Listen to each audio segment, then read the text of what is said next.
안녕하세요. 저는 바닥구조대 핑구라고 하고요. 저희 바닥구조대는 정기적으로 모여서 수중 쓰레기를 수거하고 그리고 어떤 쓰레기가 있는지 좀 분석을 하거나 바다에 들어가지 않더라도 남방 큰 돌고래를 비롯해서 해양 생물과 해양 생태계에 대해서 좀 저희가 같이 공존하려면 어떻게 할 수 있을까 생각하고 배우는 모임이에요. 수중에서 쓰레기를 수거하고 또 해안가에서 쓰레기를 수거하다 보니까 낚시꾼들의 그런 낚시 쓰레기가 굉장히 많더라고요. 지금 보이시는 이런 화면은 해안가 근처에 가면 갯바위에서 굉장히 많이 보이는 풍경이에요. 그래서 이렇게 낚시꾼들이 쓰레기들을 많이 남기고 가는데 이게 구체적으로 어떻게 해양 생태계에 영향을 미치고 어떤 쓰레기들이 발견되는지 좀 체계적으로 분류를 해보고자 저희가 도감을 만들었고요. 도감 속에 들어있는 내용은 일단 그들이 남기고 간 쓰레기를 저희가 낚시꾼의 행위별로 분류를 했어요. 낚시 행위를 할 때 발생하는 쓰레기, 아니면 낚시 도중 취식 행위를 할 때 발생하는 쓰레기, 배변을 할 때 발생한 쓰레기 등등 이렇게 행위별로 쓰레기를 좀 구분을 해서 하나하나 실었고요. 이런 쓰레기들로 해양 생물이 어떻게 피해를 입고 있는지 간략한 사진들이 담겨 있고, 그리고 낚시 관련해서 좀 그 사건, 사고, 기사 같은 것들이 어떤 게 있는지 저희가 담아봤어요. 그리고 낚시 그런 흔적들로 인해서 환경이 많이 오염되고 있어서 이런 상황을 담아봤고, 그리고 현재까지는 국내에서는 낚시 행위가 미치는 악영향 같은 것 때문에 낚시를 규제한다거나 하는 법안이 구체적으로 마련되어 있지 않아요. 그래서 낚시에 대해서 국내 법안에서는 정의하고 있는지 현재 정책을 담아 놓았고요. 그러면 또 해외에서 어떤 정책을 유지하고 계신지 저희가 사례 조사를 해서 넣었어요. 그래서 종합적으로 이 책을 기반으로 국내에서 좀 낚시에 대한 규제나 아니면 법률 등이 좀 정해지는 첫 번째 단추가 되었으면 좋겠다라고 해서 저희가 이 책을 만들었고요.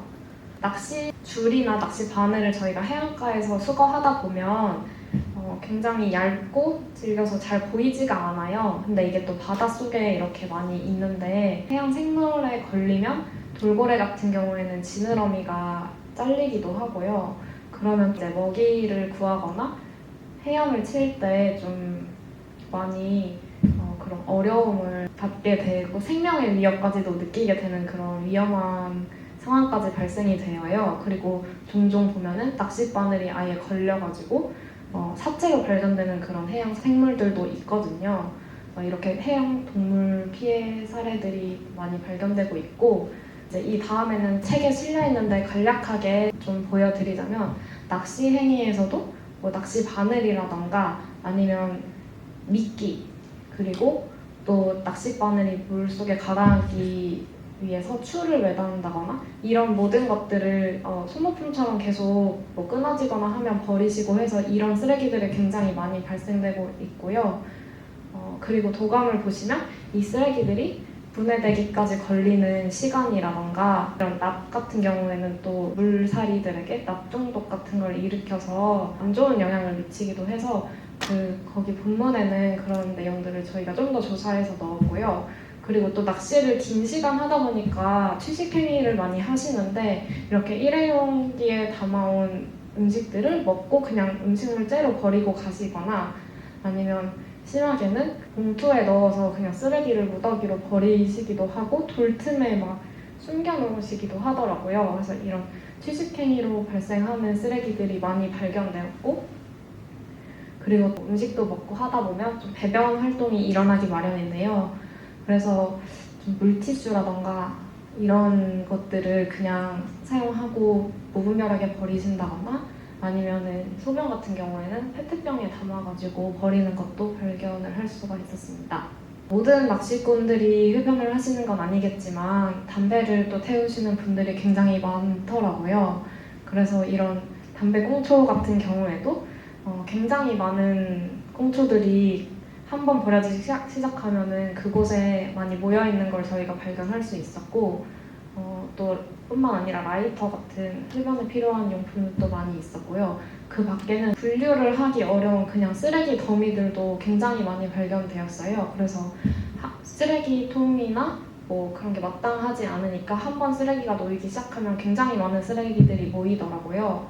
그리고 특히 또 지난 3년간 마스크 착용이 필수적으로 있었는데 그런 일회용 마스크 때문에 줄에 걸린 그런 해양 생물도 발견이 되었어요. 지금까지 여러 가지 그런 쓰레기들을 낚시꾼들이 다녀간 자리에서 발견을 할 수 있었고, 그래서 그렇게 분류를 해봤습니다. 저희가 이 책을 만들면서 또 고민을 했던 부분이 있는데요. 일단 이 디자인을 하면서 좀 그 종이를 인쇄하고 자를 때 버려지는 부분을 좀 최소화하는 그 사용할 종이를 고르고 그 종이가 출시되는 그런 크기를 고려해서 어떤 사이즈로 해야 가장 버려지는 부분이 적은지 좀 고민을 했어요. 그리고 종이를 선택할 때도 나무를 베는 그런 수를 좀 줄이는 재생펄프가 함유된 종이를 선택을 했고요.